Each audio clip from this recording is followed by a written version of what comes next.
안녕하세요, 김종입니다. 이번 영상을 통해서 이 영상 보강을 마무리 짓겠습니다. 그동안 많이 힘드셨죠? 저도 조금 힘들긴 했습니다만 그래도 이렇게 마무리 짓는 것이 서로가 조금 부담을 덜 수 있지 않을까 해서 오늘 마무리 지을 텐데, 오늘 설명은 내용 중심으로 좀 설명을 할 거예요.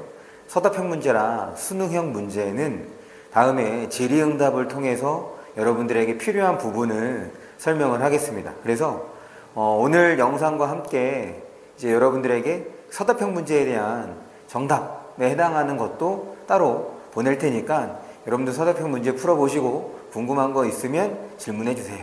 그러면 이제 좀 중요한 것들은 여러분들에게 설명을 하겠습니다.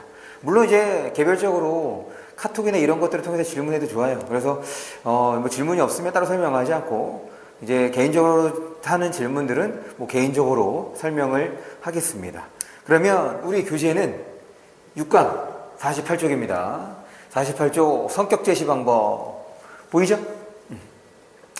성격 제시 방법은 서술자가 인물의 성격을 특정한 방법을 통해, 사실 이제 특정한 방법이라고 얘기를 했지만 뭐 특정한 방법은 아니야. 제시하는 건데 요거는 좀 생각을 해달라. 사실 우리가 살면서 그 사람의 캐릭터, 그 사람의 성격은 그 사람이 행동하는 모든 것, 그 사람이 말하는 모든 것에 다 나타날 수밖에 없습니다. 그거 하나 생각해 주세요. 그러니까 소설에서 인물의 행동이나 그 다음에 인물의 대화, 이런 것들은 자연스럽게 그 인물의 성격을 드러내주는 장치라고 생각을 하시면 됩니다. 꼭 우리가 그 행동이나 그 대화를 통해서 특정한 성격이다 라고 파악하기는 어렵더라도 그렇게 나타나는 성격은, 그렇게 나타나는 것들은 다 인물의 성격이 반영이 되는 것이라고 생각을 해주시면 됩니다. 예전에 이게 그 평가원, 그러니까 이제 3학년 문제가 되겠죠. 평가원 문제에서 사실 우리가 딱 그 부분을 봤을 때 특정하게 인물의 성격이 무엇인지 파악하기는 어려웠거든. 그냥 일상적인 행동이고 일상적인 어떤 대화였는데 지금 옳은 선택지로 그 부분을 통해서 인물의 성격을 우리는 파악할 수 있다, 이런 식의 이제 서술이 되어 있어서 그게 옳은 선택지로 나왔단 말이야. 그러니까 여러분들이 특정하게 무언가의 어떤 성격을 판단할 수 있는, 예를 들어서 뭐 낙천적이다 혹은 뭐 낙관적이다, 비관적이다, 이렇게 특정 단어를 통해서 우리가 표현할 수 있는 것, 그렇게 우리가 파악할 수 있는 게 아니라 하더라도 인물의 성격은 대화와 행동을 통해서 자연스럽게 드러난다고 생각을 해주시면 될 것 같아요. 그래서 인물의 성격을 제시하는 방법은 직접적 제시, 얘는 단어야. 거기에 해당하는 낱말을 통해서 우리가 한 번에 파악할 수 있는 것, 그게 바로 직접적 제시입니다. 눈사람 볼게요. 인물의 성격을 단적인 표현을 통해, 이 단적인 표현이 바로 어휘적 측면이 되는 거야. 우리가 이제 기억할 거는 이 부분이 되겠죠. 이거는 우리가 중학교 때 봤던 거잖아. 사건의 전개 속도를 빠르게 한다. 지금 직접 제시가 사건의 전개 속도를 빠르게 한다고 얘기를 했으니 그럼 간접 제시는 어떻게 했어? 간접 제시는 보지 않아도 생각을 해보면 사건 전개 속도가 느려지겠죠. 그래서 인물 성격을 제시하는 방법은 뭐와도 관련되는 거냐면 사건의 전개 속도와도 관련이 된다. 이거를 여러분들이 이제 고등학교 수준에 맞춰서 기억을 해주시면 될 것 같아요. 그래서 거기에서 보는 인물의 성격은 끝부분입니다. 이 부분을 통해서 인물의 성격을 확인해 볼 수 있어. 지금 여기 우리 화면을 보시면 그래도 워낙 판이 곱고 다감한 성질인 만큼 이 부분이지. 진순한 청년다운 감격성과 정열을 가지고 있는 것이다. 즉 마지막 부분을 통해서 인물의 성격을 우리는 직접적으로 알 수 있게 되는 거고, 조금 전에 얘기했던 것처럼 간접적 제시는 직접적 제시에 비해 사건 전개 속도가 느리다는 것. 여기서는 인물의 이제 대화와 행동을 통해서 우리가 파악할 수 있다. 넘어갑니다. 요즘 이 장면에서 이제 예를 들어준 거에서 여기에서는 아빠 이름이 누구지? 진수, 그 다음에 만두. 지금 이거 여러분들 여기에서 만도의 캐릭터, 지금 이 장면에서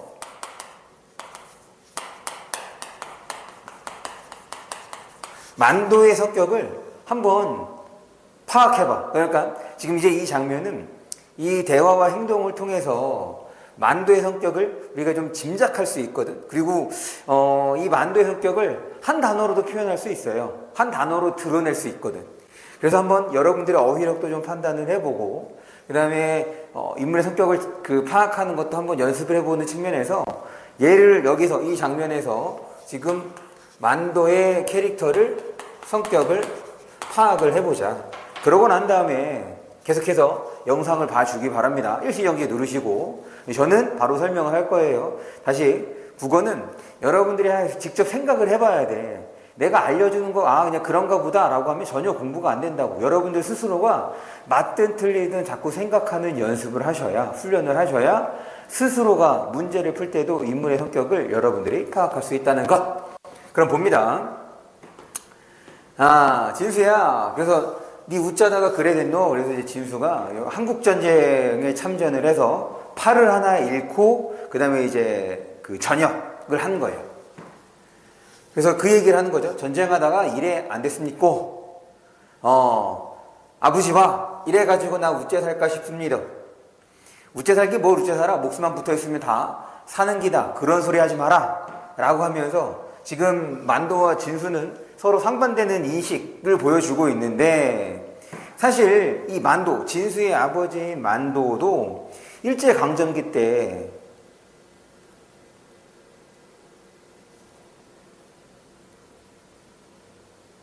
내가 잘못 얘기했네.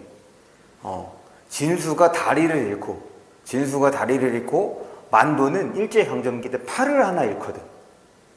지금 그겁니다. 내가 지금 순간 착각해서 진수랑 만도를 잘못 얘기했네. 다시, 진수는 다리를 잃은 거고 만도는 팔을 잃은 거야. 나 봐라, 팔뚝이 하나 없어도 잘만 안 살아. 남 몸에 좀 덜 좋아서 그렇지 살기사 왜 못 살아. 그러니까 진수는 다리를 잃고 어떤 모습을 보여주는 거냐면 바로 앞으로 살아가기가 힘들다, 비관적 태도를 보여준단 말이야. 반면에 만도는 낙관적 태도를 보여주고 있는 거죠. 지금 여러분들이 비관적이다, 낙관적이다 이런 말들을 떠올릴 수 있었다, 이 장면을 통해서 떠올릴 수 있었다라고 한다면 인물의 성격을 파악하는 것과 이와 관련된 어휘도 어느 정도 이제 준비가 되어 있다, 이렇게 공부가 되어 있다라고 판단할 수 있을 것 같아요. 넘어갑니다. 그 다음 50쪽이에요. 조금 처음에 말씀드렸던 것처럼 이번 영상에서는 지금 서답형 문제랑 수능형 문제를 다 건너뛰고 내용만 좀 빠르게 설명을 하겠습니다. 그래서 이제 이번 영상을 통해서 그냥 마무리 짓는 걸로, 다시 한번 서답형 문제와 수능형 문제에 대해서 여러분들이 궁금한 것이 있으면 카톡을 보내주시면 우리 플러스 친구 있죠? 그걸로 제가 여러분들에게 설명을 하겠습니다. 그럼 50쪽이에요. 계속해서 봅니다. 기법은 표현의 전달 효과를 높이기 위한 다양한 서술 방식, 일종의 표현 방법, 우리가 시에서 표현 방법이라고 생각했던 것들을 봐주시면 되는데, 그래서 우리가 시에서 봤던 용어들도 나오기도 합니다. 그 첫 번째가 바로 풍자죠. 풍자는 대상이 지닌 부정적이고 비판받을 만한 속성을 폭로하며 공격하는 기법인데, 일단 이 풍자를 썼다는 얘기는 그 대상에 대해서 어떤 반응을 보이는 거겠어? 그렇지, 부정의 반응을 보이는 거지. 주로 다른 대상에 빗대거나 우스꽝스럽게 묘사하는 방식. 그러면 여기 요 우스꽝스럽게 묘사하는 방식, 요거를 조금 어려운 말로 희화화라고 얘기를 합니다. 그러면 우스꽝스럽게 묘사하는 대상이 바로 풍자의 대상이 되는 거야. 그래서 해악성이 함께 드러나기도 한다는 거 전에 한번 얘기를 했었죠. 지금 이제 이 풍자, 해와 같이 볼 수 있는 것이 한 번 더 얘기를 하는 거야. 골계라고 얘기를 하는데, 이 골계에는 지금 보고 있는 풍자와 해악이 나타나고, 이 둘의 공통점은 둘 다 웃음을 유발하지만, 풍자의 경우는 대상에 대한 비판, 그러니까 부정적 인식이에요. 부정적 인식이 들어있는 거고, 해악에는 그런 게 없는 거고. 이렇게 정리를 해주시면 되겠다. 그래서 이제 이 예에서 보는 건 바로 북각선생입니다. 지금 북각선생이 이거야. 사람들이 자기를 알아볼까 겁이 나서 요 부분인 건데, 왜 북각선생이 이런 생각을 하냐면, 지금 이 작품의 앞부분을 보시면 북각선생이 어떤 인물인지를 소개하고 있어. 그래서 얘는 뛰어난 학자, 많은 글을 썼고 뛰어난 학자에다가 그 다음에 뭐 지조와 절개를 지키는, 그래서 그 지역에 이제 뭐라고 해야 돼? 군주? 제후. 그러니까 이제 뭐 왕 밑에, 그러니까 황제 밑에 있는 지역을 다스리는 이제 제후라고 얘기를 하잖아. 제후나 혹은 황제, 왕들이 얘 정말 멋진 사람이다, 성인군자 같다 라고 해서 존경하는 인물로 처음에 소개가 되거든. 그런데 이 인물이 밤에 몰래 이제 과부를 만나. 그러니까 물론 지금의 관점에서는 그럴 수 있는 거지만, 당시에는 이제 정절, 지조 이런 것이 중요했기 때문에 이런 사람이 밤에, 그러니까 다른 사람의 눈을 피해서 딴 여자를 만난다? 이런 건 이제 말이 안 되는 상황인 거지. 그래서 자기를 알아볼까 겁이 나서 자기를 못 알아보게끔, 바로 이제 여기부터가 되겠죠?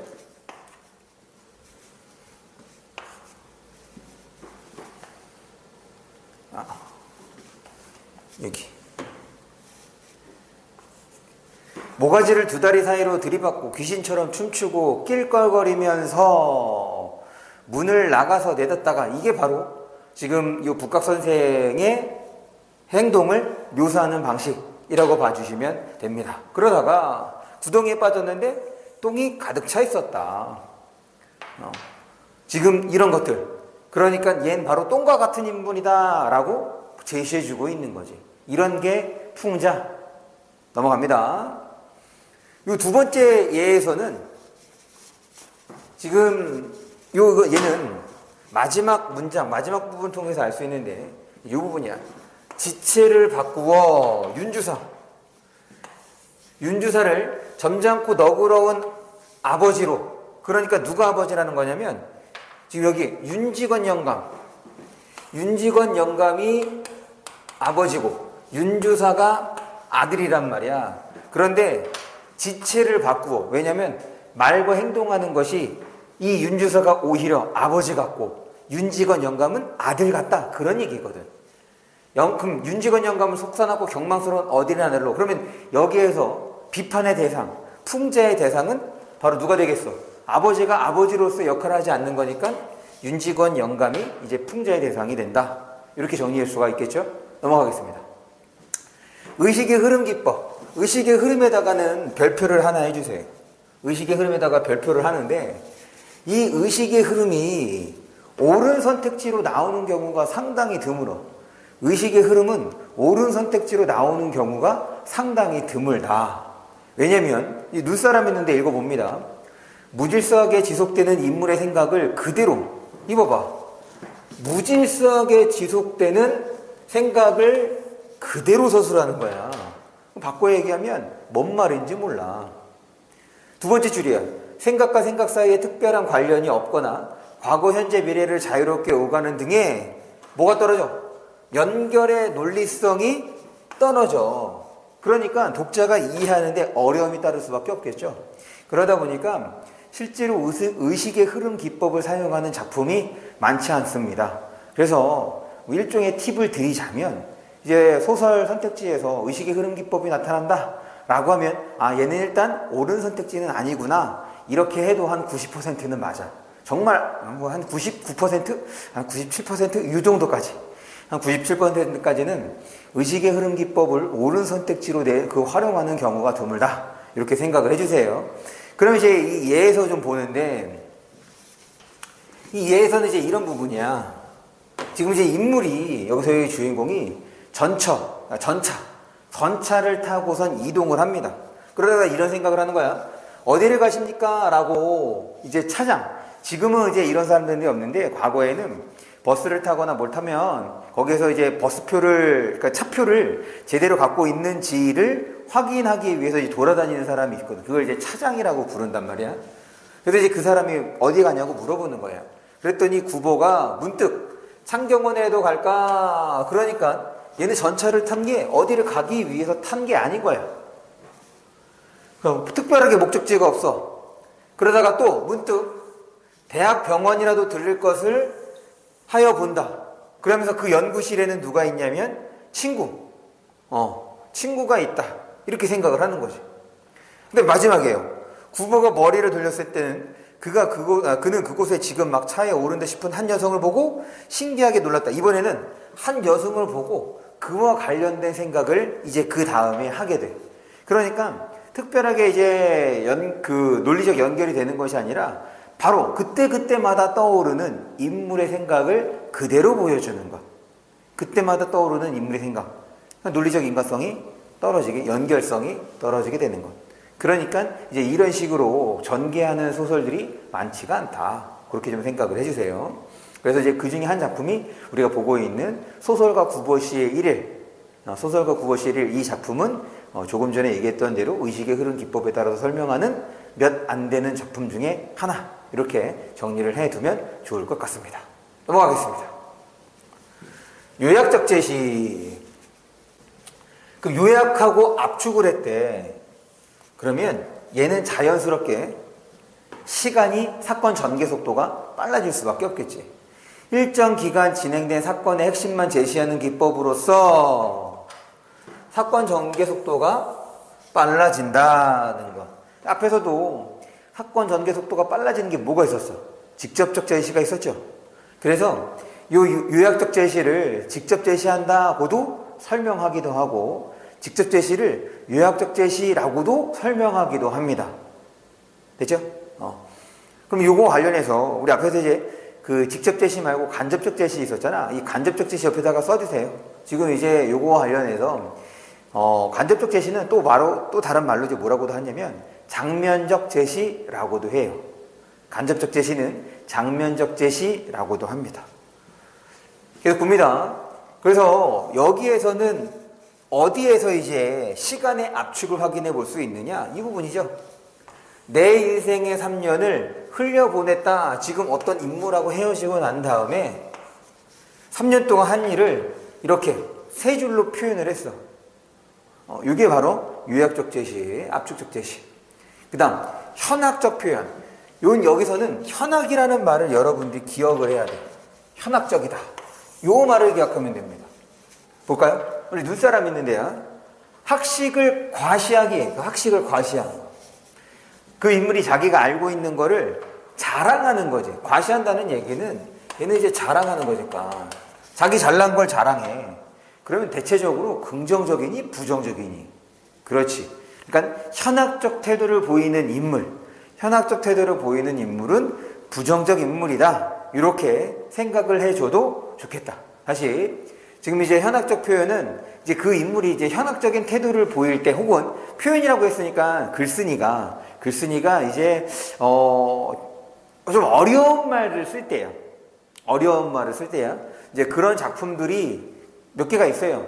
그렇다고 이제 그 글쓴이를 뭐 비판적으로 바라보는 건 아닌데 다만 글이 너무 어렵다, 뭐 생경하다 이렇게 이제 바라보기도 하죠. 어쨌든 현학적 표현이라고 얘기를 했으니까 이제 글쓴이가 그렇게 표현한 것일 수 있는데 그럴 때는 글쓴이에 대해서 어떤 부정적이게 바라보는 건 아니야. 이제 작품 자체나 문장 표현 자체가 어렵다 이렇게 판단을 하게 되는 거죠. 반면에 소설에서 지금 우리 소설을 보고 있는 거잖아.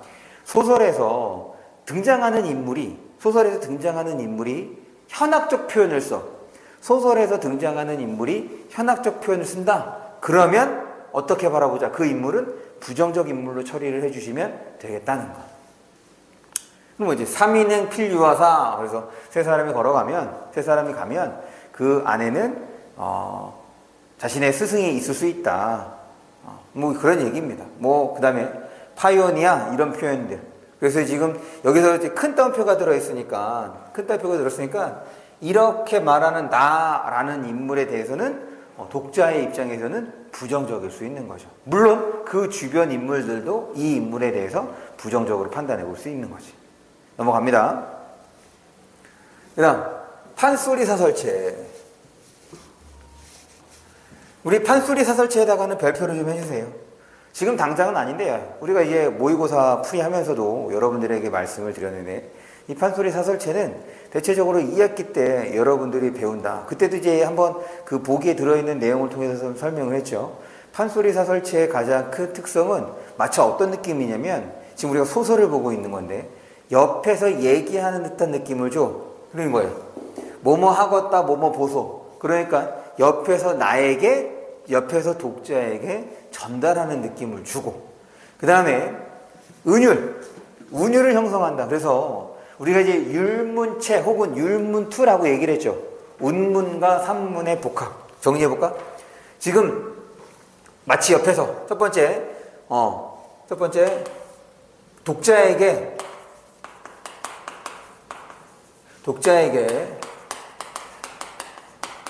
말을 건네는 듯한 표현을 쓰고 두 번째는 특정 운율인 거니까 지금 이제 율문투, 율문체, 운문과 산문의 복합. 이 운문과 산문이 같이 나타나는데 이때의 운율은 사음보를 보이고 우리 사음보의 짝이 어떻게 되어 있어? 3, 4조나 4, 4조의 음수율을 보이는 거. 됐죠? 그 다음에 세 번째로는 골개미. 아까 얘기했던 거. 골개미가 나타난다. 풍자와 해악을 지금 우리 판소리 사설체에서 확인해 볼 수 있다. 이렇게 정리해 볼 수 있을 것 같아요. 그러면 어디로 볼까? 참으로 여기 보소. 종로가 삼수청년 구두 닦는 솜씨 일품이라. 여기부터 2,000원 냉큼 받고 한 잔씩 후딱후딱. 2,000원 냉큼 받고 한 잔씩 후딱후딱. 3,000원 낼름 받고 후다닥 후다닥닥. 4,000원 얼른 받고 물광에 불광까지. 손 놀린 귀신 같아 손님이 줄을 섰네. 여기까지 해서 우리가 반복과 그 다음에 대꾸 이런 것들을 통해서 운율을 확인해 볼 수 있습니다. 이런 게 이제 판소리 사설체. 넘어갑니다. 그 다음 묘사. 묘사는 눈사람이 있는 부분이에요. 어떤 대상이나 사물 현상 따위를 언어를 통해서 그대로, 그러니까 마치 우리가 이제 중학교 때 그림을 그리듯이 이렇게 해서 공부했던 대상이죠. 기법입니다. 대상이나 사물 현상 따위를 그대로 묘사하는 것을 객관적 묘사. 객관적 묘사는 사실 그렇게 막 중요하거나 그런 건 아니야. 바로 그 다음이 중요합니다. 대상이나 사물 현상 따위를 무언가에 빗대어 묘사하는 것을 비유적 묘사라고 하는데, 이 빗댈 때 긍정적 대상을 통해서 빗댈 수도 있고 부정적 대상을 통해서도 빗댈 수 있는 거잖아. 즉, 요 비유적 묘사에서는 뭐가 나타나냐면 인물의 반응이 반영될 수 있다. 인물의 반응이 반영될 수 있기 때문에 여러분들이 비유적 묘사는 주의 깊게 봐야 돼. 우리가 이제 그 소설 처음 들어갈 때 소설에서 그 사건을 중심으로 내용을 파악한다고 얘기를 했는데, 결국 그 사건은 어떻게 형성이 되는 거냐면 인물의 부정적 반응을 통해서 우리가 갈등이 나타나는 거고, 그 갈등이 겉으로 드러나게 되면 사건으로 이어진다. 이렇게 여러분들에게 설명을 했잖아. 그러니까 결국 소설을 볼 때도 우리가 인물의 반응을 중요하게, 시에서 화자의 반응을 중요하게 여겼던 것처럼 소설에서는 인물의 반응을 중요하게 여길 수밖에 없는데, 그럴 때 이 비유적 묘사에는 인물의 그런 반응이 반영될 수밖에 없다. 그러니까 천국 같은 곳이다. 이런 이렇게 표현하면서 천국 같다라고 말하면, 그럼 그 공간에 대해서, 그 장소에 대해서 인물은 어떤 인식을 보이는 거야? 긍정적인 인식을 보이는 거야. 여기가 지옥 같다라고 하면 부정적인 인식을 보이는 게 바로 비유적 묘사. 그러니까 인물의 반응이 반영될 수 있으니 여러분들이 좀 주의 깊게 봐야 된다. 이렇게 정리해주면 될 것 같아요. 그래서 예를 보면 첫 번째 예는 문제가 아니야. 이제 두 번째 예를 봐봐. 그 건물은 흉측한 괴물처럼 이런 거잖아. 그럼 건물에 대해서 어떤 인식을? 부정적 인식을 보이는 거지. 층마다 유리창은 모두 깨져 날카로운 이빨을 드러내고 있었고, 출입구에 부서진 문은 마치 괴물의 부러진 발톱처럼 느껴졌다라고 해서 지금 이렇게 묘사를 했으니 그 건물에 대한 부정적 인식과 더불어 작품의 분위기도 으스스하게 만들죠. 그래서 여러분들이 조금 더 주목해서 봐야 되는 것은 이렇게 비유적으로 드러낸 대상, 묘사라고 생각을 해주시면 되겠습니다. 넘어갈게요. 그 다음에 7강입니다. 57쪽 한 번에 쭉 볼 거야. 지금 이제 속도가 좀 빠르면 여러분들은 영상을 보는 거니까 중간에 일시정지 누르면서 필기를 하시면 돼요. 이번 주 주간 테스트에도 당연히 반영이 되겠죠. 여러분들 잘 듣기 바랍니다. 지금 이제 내용이 좀 많으니까 주간 테스트는 지금 교재에 나오는 내용을 최대한 활용을 해서 교재에 나오는 내용을 최대한 활용을 내서 내겠습니다. 됐죠?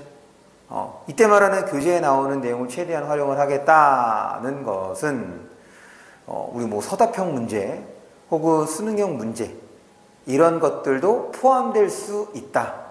그러나 이건 하지 말자.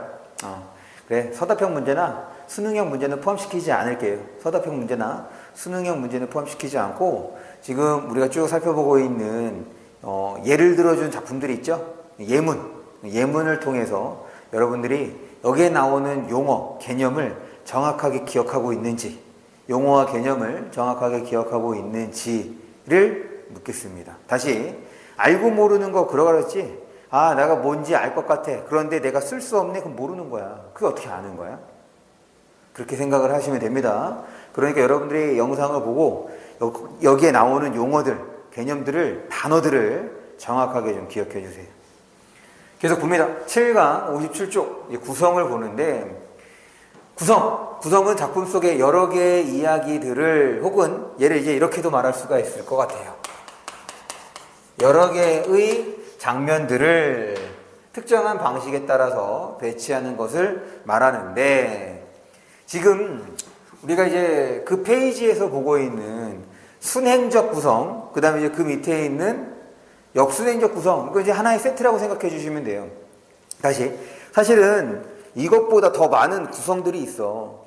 이것보다 더 많은 구성들이 있지만, 그래도 이제 모의고사에서 자주 나오는 구성과 우리가 교과서에서 문학작품들을 배울 때 우리가 접할 수 있는 그런 구성들을 중심으로 설명을 하고 있는 거니까, 처음에 우리가 이제 처음 겨울방학 때 이 문학개념 수업을 할 때도 말씀드렸던 것처럼 여러분들은 지금 여기에 나오는 것만큼은 좀 최대한 기억한다 이렇게 생각을 해 주셨으면 좋겠습니다. 그럼 순행적 구성부터 볼게요. 어려운 거 아니죠? 이야기를 시간의 순차적 흐름에 맞게 배치하는 것. 그래서 눈사람 봅니다. 순행적 구성은 특정 시간에 시작된 이야기가 다음 시간을 향해 그냥 그대로 있는 그대로 진행이 되는 것. 그래서 여기는 얘도 안 볼 거야. 뭐 어려운 거 없어. 그 다음에 역순행적 구성입니다. 역순행적 구성에다가는 별표를 해주세요. 사실 모의고사에서 제일 많이 활용하고 이용하는 게 바로 역순행적 구성이야. 그래서 여러분들은 역순행적 구성에 대해서 좀 주의가 필요하고 학교에서 역순행적 구성을 배우면 꼭 무엇을 할 수 있어야 되느냐? 시간 순서에 맞춰서 사건들을 재배열할 수 있어야 돼요. 다시 여러분들이 역순행적 구성을 모의고사를 풀다가 아니면 학교에서 배우다가 봤다고 하면 뭘 할 수 있어야 되느냐? 바로 시간 순서대로 지금 본문 혹은 교과서 지문에 실린 그 사건들을 여러분들이 재배열할 수 있어야 한다는 것. 이거 꼭 기억합니다. 역순행적 구성은 정말 잘 활용하는 자주 나오는 것 중에 하나다. 여기서 이제 예를 보면 이 부분이 되겠죠. 약 2개월 전의 일이었다. 사실 이 예는 그렇게 어려운 건 아니지. 왜냐면 분명하게 2개월 전이라는 말을 썼기 때문에, 이런 표현을 썼기 때문에 여러분들이 역순행적 구성이다 라는 것을 파악할 때 어렵지가 않을 거란 말이야. 그런데 문제로 내는 것들은 저런 표현들을 잘 쓰겠어? 안 쓰겠어? 잘 안 쓰겠지. 그러니까 그것을 이용해서 여러분들에게 문제를 내는 거 아니겠어? 그래서 역순행적 구성은 생각보다 까다로울 수 있다는 점 기억해 두세요. 넘어갑니다. 81번 사파적 구성. 이거는 이제 일종의 에피소드 1화 이렇게 생각하시면 됩니다. 사파 옆에다가 에피소드 1화라고 써주세요. 사파적 구성은 에피소드 1화인데 사실 이게 사파적 구성은 하나만 나오는 경우는 많지 않아. 보통 요 에피소드 1화를 여러 개를 제시합니다. 그래서 다음에 보시면, 다음 쪽을 보시면 보통 이제 뭐랑 같이 나오느냐? 병렬적 구성과 같이 나와. 뭐 사파를 병렬적으로 나열했다, 병렬적으로 제시했다 이런 형태로. 다시 사파를 하나만 이용하는 경우는 드물다. 그래서 이 사파라는 사파적 구성이라는 말은 병렬적 구성이랑 또한 같이 기억을 해주시고, 그 다음에 우리가 이제 사파적 구성이랑 그 밑에 액자식 구성을 같이 놨는데 이거는 비중 때문에 여러분들이 좀 구분하기 쉬우라고 차이를 두려고 좀 설명을 하는 거예요. 비중 때문이에요. 예를 들어서 지금 얘를 한 편의 작품이라고 치자. 그럴 때 우리가 이제 먼저 보고 있는 요 사파적 구성은 이런 형태야. 이게 일부야. 이렇게. 사파적 구성 볼까요? 완결성, 독립성 혹은 일종의 예시적 성격을 지닌 거예요. 그러니까 다시 사파적 구성은 이런 세 가지 특성을 지닙니다. 완결성, 독립성, 예시적 성격. 그러니까 얘를 여기에서 빼도 이렇게 사건이 전개되는데 영향을 미친다, 안 미친다? 안 미친다. 이게 바로 사파적 구성이 되는 거예요. 그렇기 때문에 얘는 보통 여러 개를 제시해서 뭐 병렬적 사파 구성, 뭐 사파적 병렬 구성 이런 형태로 선택지에 나오는 경우가 많습니다. 여기에서는 예를 들어주는 건 바로 이 부분이죠. 어디 있냐면 한 번은 부터 여기 이거를 빼도 여기와 여기만 읽어도 전개 우리가 내용을 파악하는데 지장이 없어. 그것이 사파의 특성이다. 볼까요? 아버지와 식구들이 말을 안 하고 지낸 것도 벌써 1년이 다 되어간다. 우리는 말없이 밥을 먹고 말없이 돈을 들이고 말없이 인사한다. 처음엔 힘들고 불편했지만 이제는 이런 생활에 익숙해져 간다. 이제 1년이 다 되어가는 지금 나는 이 집을 떠나고 싶어진다. 가족이라는 이름의 명분은 이제 더 이상 나를 잡아둘 수 없다. 나는 보다 행복한 삶을 살고 싶다 해서 지금 이 부분 여러분들이 보면 알겠지만 이 부분을 빼도 전개에 전혀 영향을 미치지 않는다. 그런 것이 지금 사파적 구성의 특성이 되는 거고, 반면에 이 액자식 구성의 경우는 얘는 예시적 성격이기 때문에 빼도 상관이 없지만 이 액자식 구성의 경우는 이렇게 되는 거지. 차이를 두자면 지금 이 부분이 그럴 때 우리가 보통 요 부분을 외화 겉의 이야기라고 얘기를 하고 그 다음에 요 부분을 내화 안의 이야기라고 얘기를 하는 거잖아. 그러니까 뭐가 핵심이냐면 당연히 이 내화가 핵심이 되는 거죠. 이게 액자식 구성이야. 그런데 이 액자식 구성은 모의고사에서는 잘 다루지 않아요. 얘를 설명하기 위해서는 뭐가 필요하냐면 보기가 필요합니다. 생각을 해봐. 지금 이 모의고사는 지면에 한계가 있단 말이야. 지면에 한계가 있기 때문에 지금 그러니까 요 구간이 되겠지? 요 구간을 따로 떼서 문제로 내기가 쉽지가 않은 거라고. 그러다 보니까 보기를 통해서 얘는 액자식 구성이다 라는 것을 설명해주고 이제 문제를 내는 경우가 있죠. 하지만 내신을 할 때는 우리가 학교에서 이미 배운 작품이잖아. 당연히 알고 있어야지. 지문을 통해서도 쭉 교과서에 나오는 거를 그냥 다 실어줄 수도 있는 거니까. 어쨌든 액자식 구성은 조금 전에 봤던 사파적 구성하고 그런 차이가 있다. 비중, 작품에서 어느 정도의 비중을 차지하는가? 지금 얘가 사파였죠? 얘가 사파였어. 그래서 이제 비중의 차이를 확인해 주면 되겠다. 그럴 때 얘는 지금 외화에서의 시점과 그 다음에 내화에서의 시점이 달라. 대체적으로 요 액자식 구성은 외화의 시점과 내화의 시점이 다르다. 지금 여기서 예를 들어준 것은 앞에 제일 위에 한참 잠잠하니 있다가 나는, 그래서 여기서의 그가 과거에 어떤 경험을 했는지를 이제 듣고 있는 형태의 작품이 되거든. 그래서 외화는 1인칭 관찰자 시점이 되는 거고, 그 다음에 내화의 경우는 뭐 전지적 시점이 될 수도 있고 또 다른 시점이 될 수도 있고, 그래서 이 액자식 구성에서는 외화와 내화의 시점 또한 달라진다는 거, 그것들을 여러분들이 기억해 줬으면 좋겠어요. 넘어갑니다. 그 다음에 병렬적 구성인데, 이 병렬적 구성은 사파를 여러 개 나열하는데, 지금 여기에서 이제 얘기하는 거는 병렬적 구성의 이야기들은 서로 독립적, 앞에서 먼저 봤죠? 지금 그 사파의 성격을 확인한 거야. 사파가 여러 개 제시가 된 거다. 그게 이제 병렬적 구성이라고 보는데, 거기다가 요걸 하나 씁니다. 병렬적 구성을 활용하는 이유는 인물의 특성을 부각하기 위해서요. 인물의 성격을, 그 인물이 어떤 인물인지를 부각하기 위해서 지금 이제 그 병렬적 구성을 사용하는 경우가 대부분이다. 그래서 여기서 이제 예를 보면 지금 민영감, 이 민영감이 어떤 캐릭터를 보이는지거든. 그래서 영감님은 귀신을 보았소. 거기에 대한 이야기. 그 다음에 거기에 대해서도 잘 얘기를 하니까 영감님은 신선도 보았소. 이런 식으로 민영감이 어떤 인물인지를 드러내주기 위해서 민영감과 관련된 사파, 민영감과 관련된 에피소드를 여러 개 나열하는 거죠. 그런데 여기서도 마찬가지죠. 얘를 빼도, 지금 여러 개 중에서 하나를 빼도 사건 전개에 영향을 미쳐, 안 미쳐? 안 미친다. 됐습니까? 이것이 사파적 구성하고 병렬적 구성의 공통점이라고 생각을 해두면 좋을 것 같다.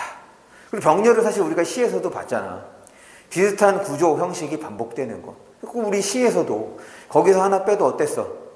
주제에 영향을 미치지 않았죠. 같은 거라고 생각해 주시면 됩니다. 넘어갑니다.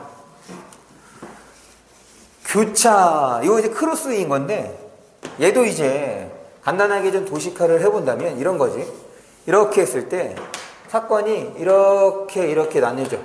그럴 때 이제 크로스가 된다는 얘기는 A, B, A 이렇게 됐을 때가 이제 교차가 되는 거죠. 무슨 말이냐면 이거 뺐어. A와 B만 둔다고 해서 얘를 교차라고 얘기하지 않아. A까지 다시 나와야 교차라고 말할 수 있는 거지. 그럴 때 서로 다른 사건일 수도 있는 거긴 하지만, 얘를 그러니까 앞에서 우리가 살펴봤던 역순행적 구성이 있죠. 역순행적 구성을 교차적 구성이라는 말을 활용해서 설명할 수도 있는 거야. 어떻게 되는 거야? 과거와 현재를 교차하여 제시하고 있다. 과거와 현재를 교차하여 제시하고 있다. 예, 역순행적 구성인 거잖아. 그런데 지금 교차라는 말을 활용할 수도 있는 거죠.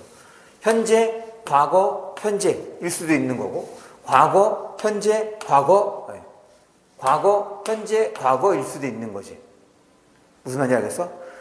서로 다른 사건일 수도 있는 거고, 이것처럼 조금 전에 말씀드렸던 것처럼 현재와 과거를 교차할 수도 있는 거고, 교차가 된다는 얘기는 꼭 이 형태가 될 수 있어야 한다는 것.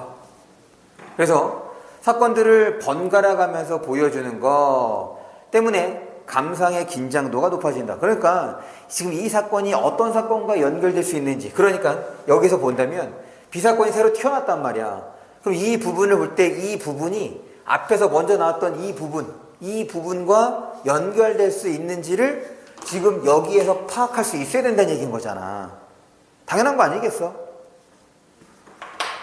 그래서 예를 보시면 지금 앞에서는 누가 등장하냐면 누워있었던 이명룡은 이쪽을 바라보며, 즉 이명룡은 경서가 요 둘의 대화인 거야. 그러다가 요 부분이 얘기했네. 쭉 침대에 누운 명룡은 다시 물었다. 또 경석의 눈으로. 그러니까 지금 명룡이와 경석의 대화 상황이 여기에서 다시 나타나는 거야. 그럼 여기에서는 다른 사건이 되는 거지. 그러니까 얘는 이렇게 나눠볼 수 있는 거죠. 그래서 여기가 A, A, 그리고 B. 이런 형태가 되는 거. 이게 이제 교차죠. 일부러 중략을 썼을 수밖에 없어. 뭐 한 사건이 짧게만 나오겠어? 길게 나올 수도 있는 거니까. 됐습니까? 여기까지. 지금 이게 아마 7강이 마무리가 아니죠. 이게 또 그거지. 지금 다음에 이제 선답형이랑 이런 것들은 건너뛴다 라고 얘기했던 거니까 선답형이랑 수능형 건너뛰고 계속해서 내용을 살펴보겠습니다. 이번에는 이제 8강인데 그래 한번 끊고 가죠.